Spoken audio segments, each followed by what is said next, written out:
Hold on tight, because this is not gossip. This is not whispers from the tabloids. This is Buckingham Palace itself, the very heart of the monarchy, breaking its silence after years of looking the other way. For so long, people wondered about Meghan and Harry's children, Archie and Lib. Were they truly royal heirs? Why did the palace stay so quiet? Why did the children never appear before the public in the same way that William and Kate's children did? Rumors swirled. Questions piled up that the palace never spoke until now. Sources close to the palace have confirmed that the papers have already been prepared. These are not temporary notes or early warnings. These are final orders that will permanently change the status of Archie and Lilibet. The message is brutal but simple. Their claim to royal identity is gone. This isn't a family argument. It isn't about who likes who. It's about protocol. About the monarchy's oldest rulebook. And to understand why the crown made this move, we have to travel back more than 100 years to a king who set those rules in stone. Don't forget to subscribe to Royal Report Daily for more exclusive coverage. The year was 1917. Europe was at war. The monarchy faced enormous pressure to protect its bloodline from confusion, outside threats, and political danger. King George V stepped forward and issued a declaration known as the Letters Patent. These were not emotional words. They were not passionate speeches. They were dry, precise lines of law. But inside those lines were rules that would shape the monarchy for more than a century. The Letters Patent laid out exactly who had the right to call themselves a prince or princess. The requirements were strict and clear. First, the child had to be of legitimate royal bloodline. Second, the child's birth had to be officially recognized and recorded by the crown itself. Third, the child had to be formally connected to the Church of England. No shortcuts, no exceptions. For generations, these rules protected the monarchy. They made sure royal titles were not handed out like party favors. They kept the bloodline clear and the hierarchy secure. And here lies the problem. When the crown looked at Archie and Lilibet, it saw two children who, through absolutely no fault of their own, did not tick every single box. Their births, their records, and even their ties to the church left cracks that simply could not be ignored. Which is why, from the very moment they were born, the clock was already ticking. The royal machinery was quietly waiting for the day it would finally move. Stay tuned to Royal Report Daily. We bring you the truth. That day began in 2019 with the birth of baby Archie. At first, everything seemed to follow the expected script. Joyful announcements, public smiles, a healthy new child welcomed into the world.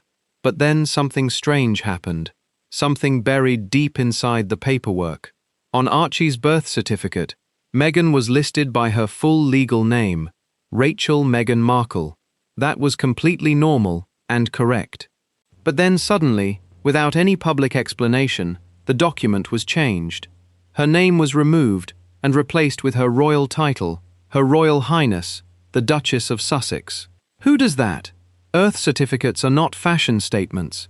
They are legal records permanently locked into history. Yet here was one being quietly rewritten as though it were a press release. Meghan claimed the palace forced the change without her knowledge. Palace staff denied it firmly. Both sides pointed fingers. Neither backed down. And in that tug-of-war, a dangerous question was born. Was this about appearances, or was it about deliberately positioning Archie within the royal legal record? Because one thing became absolutely clear. This child's entry into history was no longer smooth or straightforward. It was messy, contested, and surrounded by growing doubt. And once doubt enters an official record, the foundation beneath it begins to crack. Remember to subscribe to Royal Report Daily for updates like this one. By the time Meghan and Harry welcomed their second child in 2021, the palace had already learned something powerful. Silence was louder than any words. When Elizabeth Diana was born, the announcement did not come from Buckingham Palace. It did not arrive with the sound of royal trumpets, proud attending doctors, or carefully prepared photographs of the new baby wrapped for the official archives. Instead, it came from across the ocean. A cheerful, polished press release issued from sunny California. For centuries, royal births were far more than private family milestones. They were events written into the history books, carefully documented, officially witnessed, and precisely recorded. The baby was never simply a child. They were a living symbol of continuity, proof that the monarchy was carrying on. Every single detail was preserved, from the hospital announcement to the ink signatures of the attending royal doctors. But with Lilibet, nothing. No royal presence, no ceremonial stamp, no acknowledgement whatsoever from the palace. It was as though the monarchy had quietly turned its back. For those watching closely, it felt completely unprecedented, like a curtain gently falling, sending a clear signal that this baby's birth, though warmly celebrated in California, was not being claimed by the crown. Royal Report Daily, bringing you the stories others won't tell. If the birth raised eyebrows, what came next raised genuine alarms. Months later, Meghan proudly announced that Lilibet had been baptized in California. She spoke warmly about the ceremony, the photos, and the deep joy of the moment. But behind palace walls, quiet whispers immediately began. Because while Meghan's team considered the baptism fully official and meaningful, the Church of England did not. And in the world of the monarchy, that distinction matters far more than most people realize. A royal christening is not simply about sprinkling holy water and taking family portraits. It is about connection. It ties the child permanently to the church, to the crown, and to centuries of unbroken royal tradition. It is a formal seal, one that officially writes the baby into the record as part of Britain's royal history. But palace sources claim that Lilibet's baptism was never formally registered with the Church of England, which meant that in the eyes of royal protocol, it was invalid, a ceremony without official recognition. And so, instead of strengthening her place within the royal family, it weakened it. Instead of cementing her bond with the institution, it broke it. The palace reportedly viewed the California christening not as a sacred family moment, but as a breach of protocol, a ritual that in royal law simply did not count, which left Lilibet in a deeply dangerous position, celebrated by her parents, but completely unrecognized by the system she was born into. Subscribe to Royal Report Daily and stay informed. For Meghan, these cracks were never just about paperwork or church records. They cut right to the very heart of her identity. From the moment she stepped into the royal world, her entire public image was built on one foundation. She wasn't just Meghan Markle, she was Meghan, Duchess of Sussex, a royal mother. And her children weren't simply kids, they were heirs 2 centuries of history. That identity powered everything.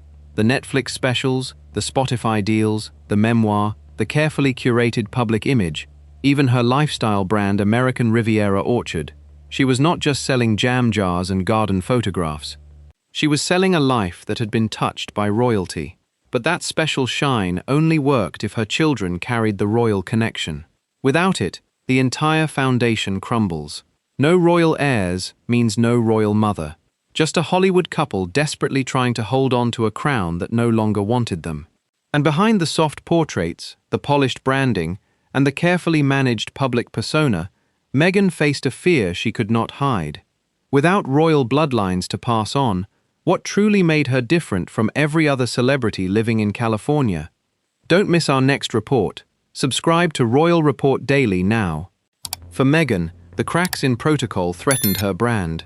But for Harry, this was something deeply personal. This was blood.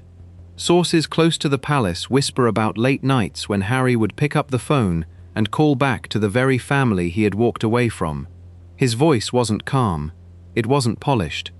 It was emotional and desperate. He begged them to reconsider.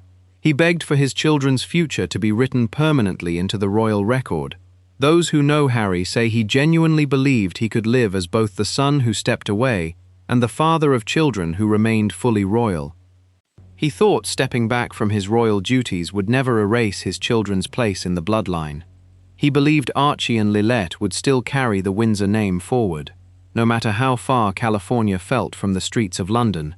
But every time he tried to explain himself, every time he tried to build his case, the response he received was ice cold.